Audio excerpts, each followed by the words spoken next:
बरकरार रखने के लिए पार्टी आला कमान की तरफ से शीर्ष नेतृत्व की तरफ से एड़ी चोटी का जोर लगाया जा रहा है। देश के प्रधानमंत्री नरेंद्र मोदी की बात की जाए, गृह मंत्री की बात की जाए, जेपी नड्डा की बात की जाए, तमाम आला नेता, तमाम शीर्ष नेतृत्व समय समय पर एमपी की पावन धरा पे आकर लोगों को साधने की कोशिश, डबल इंजन सरकार की उपलब्धियों को जनता के बीच ले जाने की कोशिश की जा रही है।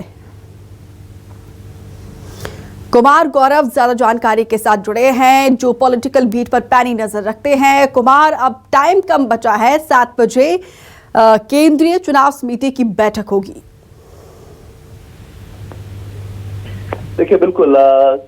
6:30 बजे के आसपास प्रधानमंत्री अपने आवास से निकलेंगे और दीनदयाल उपाध्याय जो कि बीजेपी मुख्यालय है उससे ठीक पहले, जो मुख्य द्वार है उससे ठीक पहले वो उतरेंगे, क्योंकि दिल्ली एनसीआर और उत्तर प्रदेश के आसपास दिल्ली से सटे हुए जो इलाके हैं वहां के हजारों कार्यकर्ता प्रधानमंत्री का स्वागत करने के लिए पहुंचे हैं। G20 में जो भारत को सफलता मिली है, जो भारत में G20 का सफल आयोजन हुआ है, उसको लेकर धन्यवाद और शुभकामना बधाई देने कार्यकर्ता तमाम पहुंचे हुए, उनका स्वागत स्वीकार करते हुए उनसे मिलते हुए प्रधानमंत्री बीजेपी कार्यालय के अंदर प्रवेश करेंगे और उसके बाद सीधा सीईसी की बैठक में जाएंगे, जहां सीईसी में मौजूद केंद्रीय चुनाव समिति में मौजूद तमाम जो नेता हैं वो भी G20 के सफल आयोजन के लिए प्रधानमंत्री का धन्यवाद करेंगे, उनको बधाई देंगे। उसके बाद मध्य प्रदेश विधानसभा चुनाव को लेकर जो सी कैटेगरी की लगभग 64 सीट है, जिस पर माथापच्ची पिछले 3-4 दिनों से चल रही है कि उन सीटों पे कौन उम्मीदवार हो, अब बीजेपी ने जीरो इन किया है उन 64 में से लगभग 40-50 सीटों पे,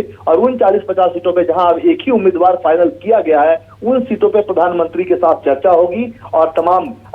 मध्य प्रदेश के मुख्यमंत्री भी मौजूद हैं, मध्य प्रदेश के प्रदेश अध्यक्ष भी आए हुए हैं। उन सीटों के बारे में जल्द समीकरण को लगातार समझा जाएगा, बातचीत की जाएगी और जो तय किया गया है उसमें से जो तमाम जिताऊ उम्मीदवार पार्टी को लगते हैं उनके नाम पे अंतिम मुहर सीईसी आज लगा देगी। आज देर रात के बाद से लेकर आने वाले 1-2 दिनों में उन सी कैटेगरी की 64 में से 40 से 50 सीटों के आसपास जो मुहर लगेगी आज इस बैठक में उन नामों का ऐलान कर दिया जाएगा, ताकि उम्मीदवारों को ज्यादा वक्त मिले चुनाव की तैयारी के लिए, क्योंकि ये तमाम ऐसी सीटें हैं जो बीजेपी पिछली बार 2018 में हारी थी और बाद में 20 और 21 में जो उपचुनाव हुए थे उसमें 18 सीटें बीजेपी जीत गई थी, लेकिन फिर भी 103 कमजोर सीटें हैं। 39 सीटों का ऐलान बीजेपी कर चुकी है, 64 सीटों पे चर्चा चल रही, जिसमें से 40 पे लगभग जो सूत्र बताते हैं कि नाम फाइनल हो गया है और उसको सहमति दी जा सकती है बीजेपी सीईसी की तरफ से। आने वाले दिनों में आप देखेंगे कि उन नामों का ऐलान होगा ताकि उम्मीदवार अपनी तैयारी भी कर सके, और उस सीट पर अगर पार्टी के दूसरे नेताओं को अगर कुछ नाराजगी होती है तो उस नाराजगी को दूर करने का वक्त भी पार्टी के पास रहेगा। ये डबल फायदा बीजेपी यहाँ पे देख रही है, इसलिए समय से काफी पहले उम्मीदवारों के नाम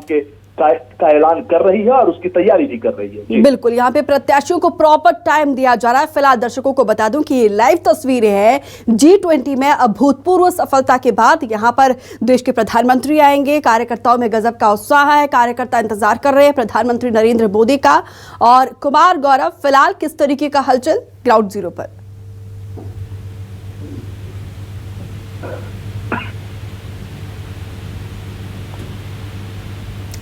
कुमार गौरव, क्या आप तक आवाज पहुंच पा रही है? जी हाँ, बिल्कुल, अपना सवाल पूछिए। जी, तस्वीरें तो हम लगातार दर्शकों को दिखा रहे हैं और देखिए कम टाइम बचा हुआ है पीएम मोदी के आने को लेकर, किस तरीके की हलचल और क्या तस्वीरें आप देख पा रहे हैं?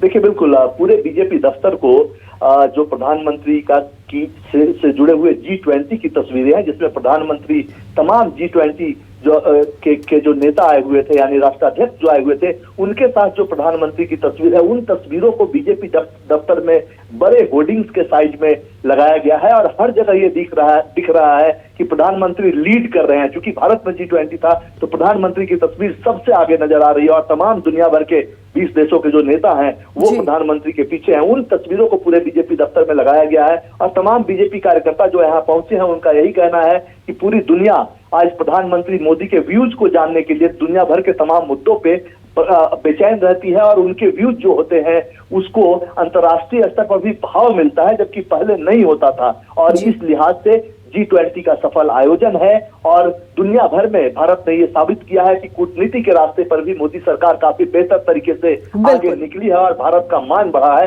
और इस लिहाज से इस